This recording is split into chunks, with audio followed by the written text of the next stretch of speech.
What is good, everybody? Welcome back to another weekly recap. Today we're going to go over what the market presented itself in this week and the trades I took and what I can learn and improve for going on into the next week. Alright, so starting off Monday, there were no trades taken because right at 9:30, the market just rips up higher and there was no retrace or anything that would allow me to get into the trade. Right, looking at Monday PA, we open up these 15 minutes. We open up this 15 minute. This 15 minutes a bit too premium. Right, if we look at the discount of this range here, we are still very premium in this range. And we were at all-time highs. I was expecting us to just push higher. Starting Monday, right? All-time highs, just push higher and with no retracements to enter a trade. Right, and it was no news Monday, so I decided not to put any leverage down, any risk on the table. Going into Tuesday, I did take two trades this day, one break even and one loss. Where did my indicator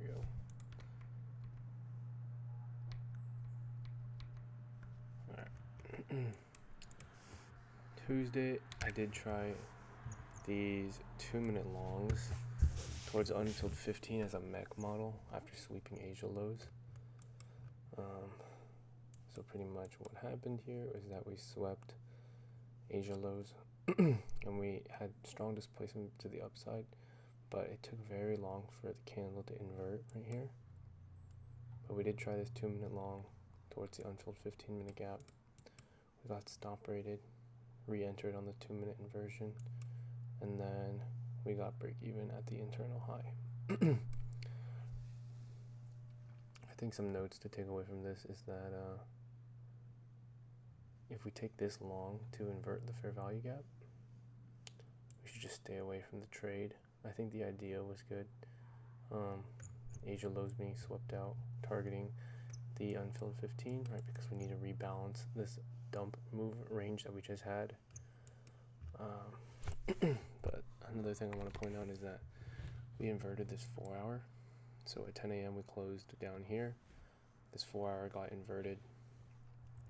It should be a clear sign in price that we don't want to be going higher. And if anything, I should fade the mech going up and take the continuations going short, targeting all of this low resistance liquidity on the higher time frame. I think that would have been the correct play instead of trying to catch a move back up. However, if that 4-hour stayed open and we respected it, then I think that would be a different story. But that's not what happened. Alright. Now Wednesday was FOMC. Right here. Wednesday was FOMC. There was a pretty good 5-minute continuation short. I really didn't trade this day, so I didn't really have a daily bias or any opinion going into it. I didn't even open the charts, but just looking at this, right, you trade into the premium 5-minute, you get a 5-minute inversion out after having generated liquidity at London, right? This is like super textbook trade. And you could just hold for 1-to-1. But yeah, this would have been really, really solid, really textbook. But I didn't trade because we had FOMC later in the day, and yeah, that was mainly it. Right, now going into Thursday. Thursday price action. Let's see.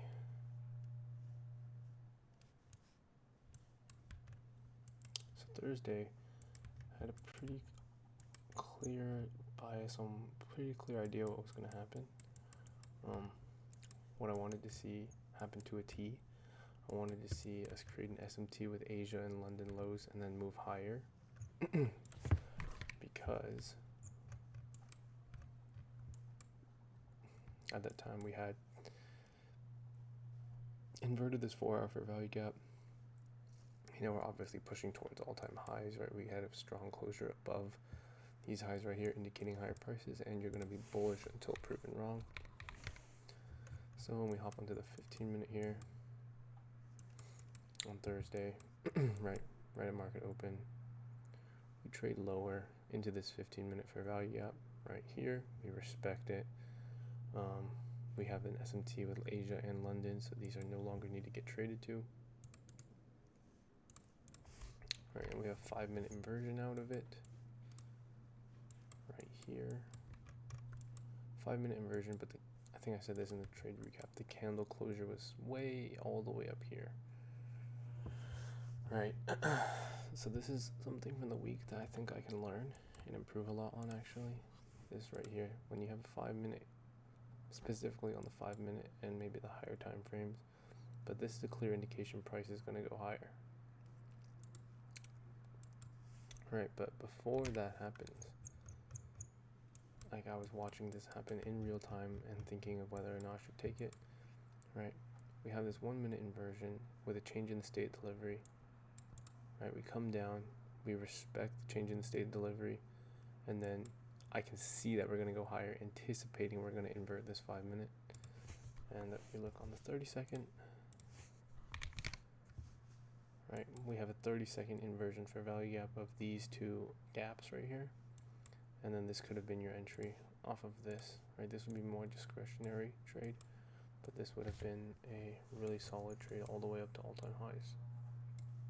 Right, it would be like a 1 to 3 RR trade. It's just unfortunate the 5-minute closed like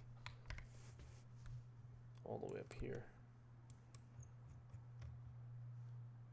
and you'd break even right here. But yeah, that was the notes I want to take on this.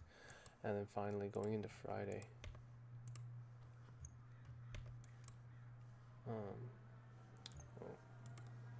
just exit bar replay.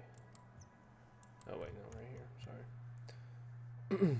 So the candle closed up here. So then going into Friday, right, what happens? We have a super similar situation where I'm bullish on the day, right? We're at all-time highs. We're clearly trending higher. Market opens. I originally had this as my 15-minute condition, right? If we're going to respect these gaps, we're probably going to go lower, right? So we come up, market opens, we trade higher. We respect these gaps.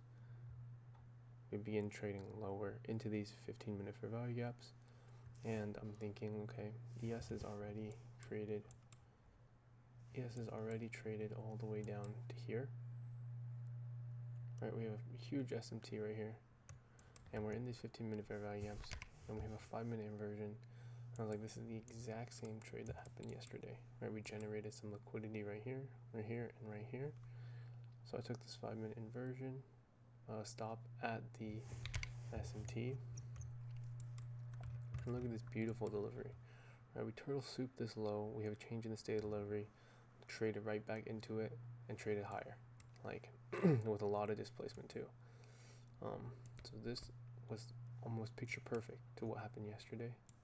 SMT, 15-minute fair value gap, change in the state, respect the change in the state, and went higher. So even if I didn't catch in this 5-minute close, this would have been something I would have been looking at. Right. If you hop down to the lower time frame, you have the 30-second confirmation coming out.